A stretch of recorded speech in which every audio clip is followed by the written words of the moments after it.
سلام. علیکم السلام. خوبی مادر من؟ الحمدلله شکر. کی عمل شدی؟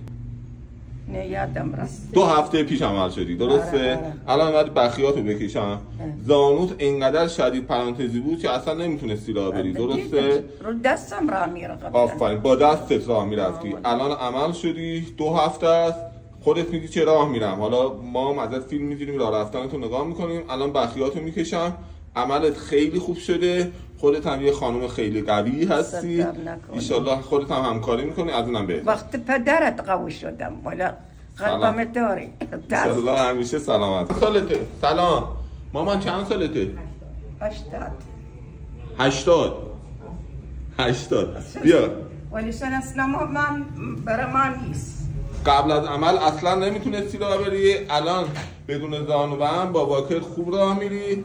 حالا واسه اطمینان فعلا واکری تو ازت نگرفتم. از کجا اومدی؟ از کدوم شهر؟ از اهواز. حمید من به همه اهوازیام سلام میکنم. ایشالله این زانوها براتون سالهای سال کار کنه. بفهم بشینید. یه مادر 80 ساله امروز هم روز مادره. از همینجا به همه مادرای عزیزمون تبریک میگم این روزو. این خانم 80 ساله سالهای سال نمیتونسته راه بره، با دستش راه میرفته. الان عمل 2 طرفه زانو براشون انجام دادیم. زانوش کامل خم میشه. فعلا با واکر راه میره. ایشالا به زودی واکرش هم میذاری کنار.